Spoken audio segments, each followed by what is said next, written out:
नमस्कार दोस्तों, अक्षु हिंदी क्लासेज में आपका स्वागत है। हिंदी साहित्य के लेखन परंपरा में आज हम पढ़ेंगे डॉक्टर नगेंद्र को। डॉक्टर नगेंद्र जो एक संपादक थे और इन्होंने संपादित किया हिंदी साहित्य का इतिहास, जो कि 1973 को किया था। हिंदी साहित्य के इतिहास का लेखन संपादन कब किया था? 1973 ईस्वी को। और इन्होंने डॉक्टर नगेंद्र ने प्रथम कवि माना है सरापा को। डॉक्टर नगेंद्र ने प्रथम कवि किसको माना है? सरहपा को। और काल विभाजन किया है इन्होंने, आदिकाल को माना है 7वीं सदी से 14वीं सदी तक, भक्ति काल को माना है 14वीं सदी से 17वीं सदी तक, रीतिकाल को माना है 17वीं सदी से 19वीं सदी तक, और आधुनिक काल को माना है 19वीं से अब तक।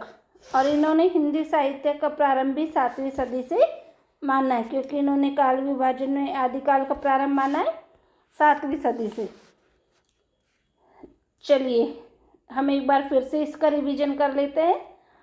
आज हम पढ़ रहे हैं लेखन परंपरा में डॉक्टर नगेंद्र को, जो कि एक संपादक थे और इन्होंने संपादित किया हिंदी साहित्य का इतिहास, जो कि कब लिखा गया? 1973 ईस्वी में इसका संपादन किया। और इन्होंने प्रथम कवि माना है सरहपा को। डॉक्टर नगेंद्र ने प्रथम कवि किसे माना है? सरहपा को। काल विभाजन इन्होंने किया है, आदिकाल को माना है 7वीं से 14वीं सदी तक, भक्ति काल को माना है 14वीं से 17वीं सदी तक, रीतिकाल को माना है 17 से 19वीं सदी, और आधुनिक काल को माना है 1900 से अब तक। डॉक्टर नगेंद्र ने हिंदी साहित्य का प्रारंभ माना है 7वीं सदी से। आई होप आपको ये याद हो गया होगा। चलिए अब हम आगे चलते हैं। डॉक्टर नगेंद्र ने हिंदी का आधुनिक काल का नामकरण किया है अलग से। डॉक्टर नगेंद्र ने आधुनिक काल का नामकरण किया है। इन्होंने भारतेंदु काल को नाम दिया है पुनर्जागरण काल, और ये है इसका समय और ये है नामकरण। भारतेंदु काल को इन्होंने कहा है पुनर्जागरण काल, जिसका समय माना है 1857 ईस्वी से 1900 ईस्वी तक।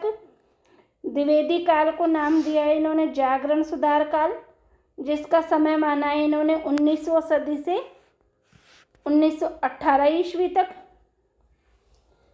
1900 ईस्वी से 1918 ईस्वी तक। छायावाद का काल समय माना है इन्होंने 1918 ईस्वी से 1938 ईस्वी तक। छायावादोत्तर काल माना है इन्होंने 1938 ईस्वी से प्रारंभ माना है। छायावादोत्तर काल को इन्होंने 2 भागों में बांटा है, एक तो प्रयोगवाद और दूसरा प्रगतिवाद। प्रयोगवाद को समय माना है 1938 से, और प्रगतिवाद का अंत माना है 1953 ईस्वी तक। छायावादोत्तर काल को इन्होंने 1938 ईस्वी से प्रारंभ माना है। इसके 2 विभाजन किया है, पहला प्रयोगवाद और दूसरा प्रगतिवाद, जिसका माना है 1938 से 1953 ईस्वी तक। और नवलेखन काल को इन्होंने माना है 1953 से वर्तमान तक। तो डॉक्टर नगेंद्र ने ये नामकरण किया है, डॉक्टर नगेंद्र ने। इन्होंने भारतेंदु काल को माना है, कहा है पुनर्जागरण काल, जो माना है 1857 से 1900 ईस्वी तक। द्विवेदी काल को इन्होंने नाम दिया है जागरण सुधार काल, जो माना है 1900 ईस्वी से 1918 ईस्वी तक। छायावाद को इन्होंने 1918 से 1938 ईस्वी तक माना है। छायावादोत्तर को इन्होंने 2 भागों में बांटा है, प्रयोगवाद और प्रगतिवाद। तो प्रारंभ माना है 1938 से प्रारंभ माना है और 1953 तक माना है इसको।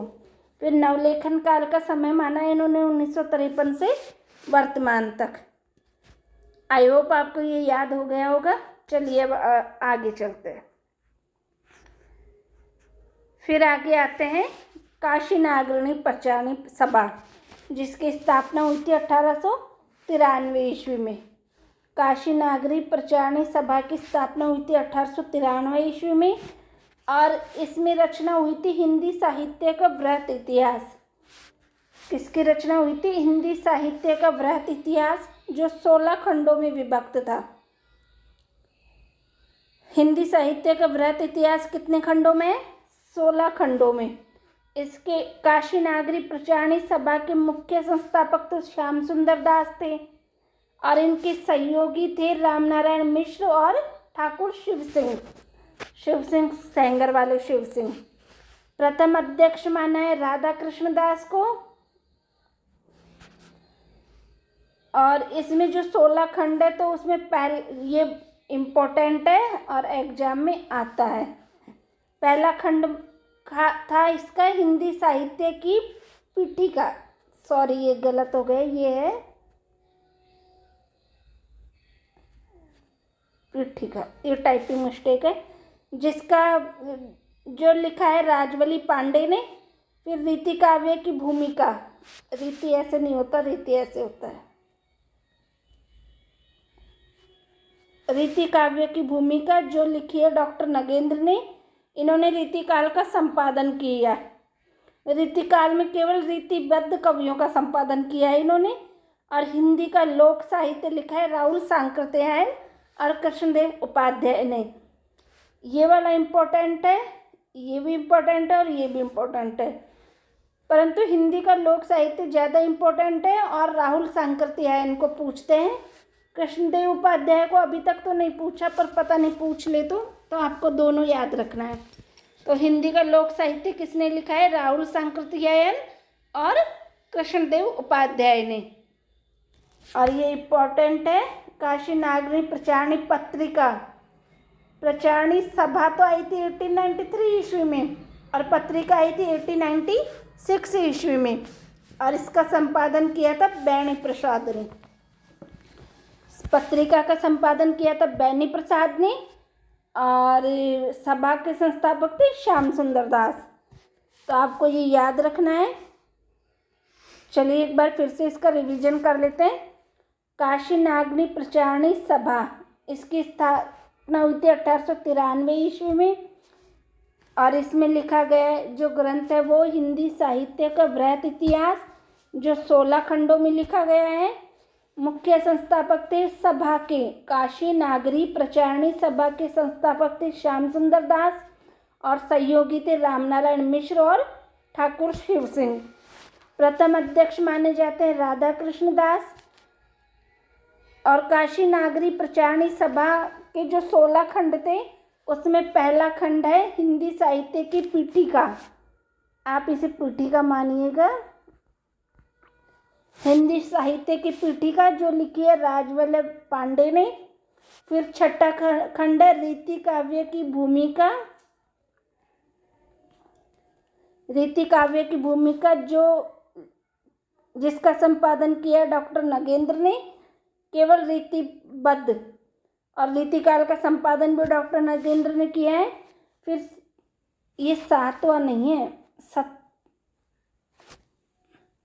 ये 7वां नहीं है, 16वां खंड है, 16वां खंड है ये। और हिंदी का लोक साहित्य जिसका किया राहुल सांकृत्यायन और कृष्णदेव उपाध्याय ने। और ये नोट है काशी नागरी प्रचारणी पत्रिका 1896 ईस्वी और संपादक थे इसके बैनी प्रसाद। ठीक है, चलिए अब आगे चलते हैं। आगे हम और रचनाकारों की रचनाएं याद रखेंगे जो एग्जाम के लिए जरूरी है। पहले राम स्वरूप चतुर्वेदी, इनकी रचनाएं हिंदी भाषा व संवेदना का इतिहास, जो कि लिखा गया 1986 ईस्वी में।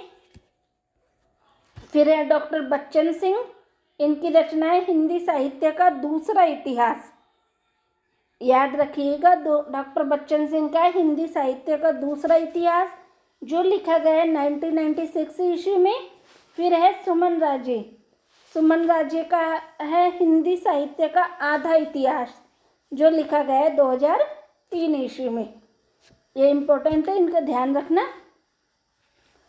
तो हम रामस्वरूप चतुर्वेदी की रचनाएं हिंदी भाषा व संवेदना का इतिहास।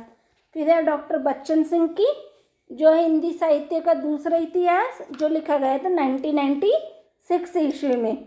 फिर है सुमन राजे का हिंदी साहित्य का आधा इतिहास, जो लिखा गया था 2003 ईस्वी में। चलिए अब आगे चलते हैं।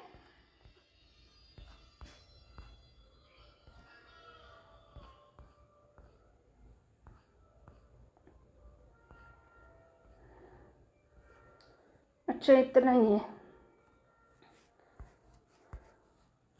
चलिए दोस्तों, अगर आपको वीडियो पसंद आया हो तो इसे सब्सक्राइब करिए, लाइक करिए और शेयर करिए। नमस्कार।